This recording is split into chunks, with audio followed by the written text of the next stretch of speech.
Fairoaks Airport in Surrey, once a key part of Britain's defence system, is still an active centre of aviation. It's now home for the Alan Mann Group, 10 companies, 8 of which are based on the airfield. Their activities range from helicopter charter to salmon farming in Scotland and include aircraft sales, maintenance, the fitting of specialised avionic equipment and an executive jet service. The on-site companies are spread around the airfield, housed in these sheds and hangars. As far as possible, they're managed as autonomous businesses, yet they're anchored by one accounts department. We're going to look at how the group has developed a system of financial communication that works for them, despite the varied activities of the companies, the limitations of Fairoaks as a site, and the fact that 2 companies operate from Heathrow and Scotland. Alan Mann tells us how it all started. Fairoaks started with a farmer back in the 30s.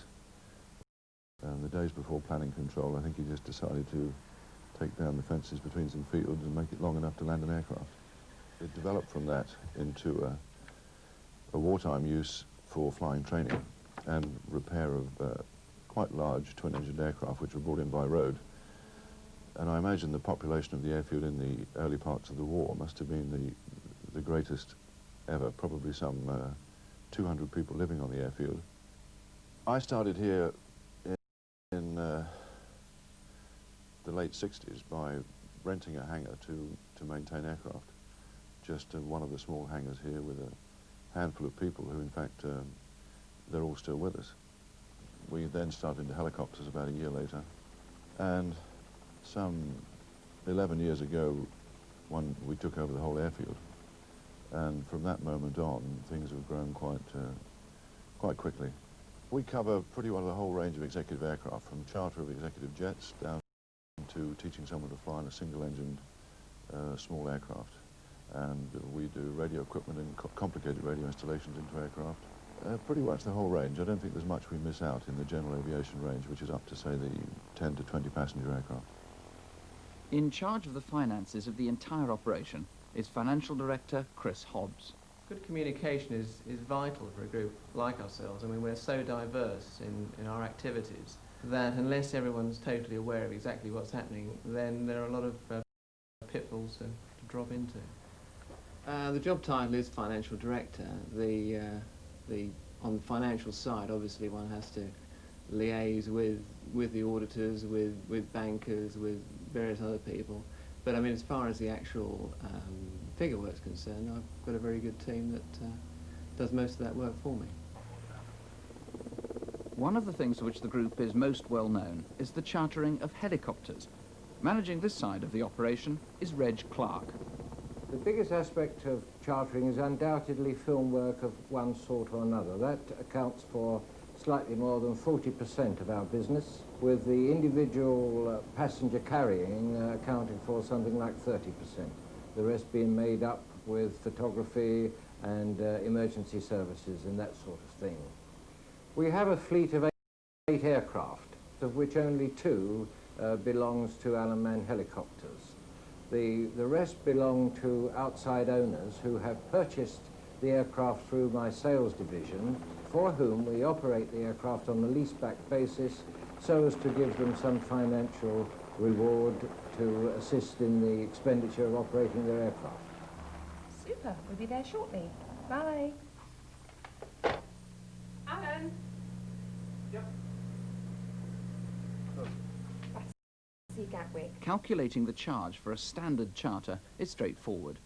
I have a standard rate at which I hire out my helicopters.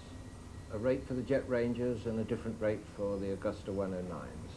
And these rates are compiled on the basis of my direct operating costs, and that is the lease I have to pay the owners, the costs of the fuel, the pilotage charge, what we expect to pay in landing fees and that sort of thing. And I can assess the actual cost to me of operating this aircraft. I then know what addition and what margin I must put on in order to make a profit, and from that I conclude exactly how much per hour it costs me to operate each aircraft. A frequent route is from Fairoaks to the helistock barge, moored near St Paul's at Trigg Lane. Trigg Lane was started up by a consortium of people interested in helicopter advancement in the UK, they decided that there was a need for a facility close to the city, and after many years managed to acquire a floating barge right out opposite St Paul's. The real advantage for a businessman using Trig Lane is that if they've got their office in the city, they're within probably 5 or 10 minutes of the helipad, from whence, using any one of the number of helicopter operators who use Trig Lane, they can be at a meeting or any part of the country within a very short space of time. But not all the charters are for standard routes or for standard periods. For more complicated contracts, Reg would need some kind of discussion with the accounts department. For instance, when a helicopter was required in Greece for filming for the television series Heart to Heart. One manager who can't just walk round the corner to accounts is Mike Bradbury, manager of the Falcon Jet Centre, another arm of the Alan Mann Group, based at Heathrow. We're quite different from all the other companies in the group because they are all based at Fairoaks. We have to be here at Heathrow because this particular aircraft, the Falcon 20, does require a medium-sized runway length, that is to say about 5,000 to 6,000 feet. The Falcon 20 is a very versatile aircraft, and it has a capacity of 10 passengers. We offer an aircraft on a sole-use charter basis, that is to say that they pay for the plane, and it could be an individual, could be a company, and it doesn't matter whether they put one person in it or 10 people, the price is the same. We can fill the plane with passengers, we can fill the plane with fuel, and away it goes. I'd go and see a manager for any number of reasons, really. I mean, perhaps only just to update myself on a particular aspect of the business of the day, or else to follow up perhaps a problem that we discussed in an earlier meeting. Excuse me, mate. Hello, Chris. Yes, sure. Will you excuse us for a minute? Sure. Okay? Right.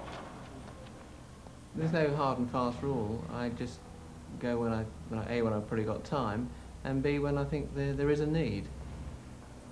I feel it's much better to go and have intimate and immediate contact with the individuals concerned, whether it be Chris Hobbs, the financial director, or his management staff, or the young ladies in the bought ledger or sales ledger department. I go to Fairoaks once or twice every week, and I try to see as many people as possible from Alan Mann downwards.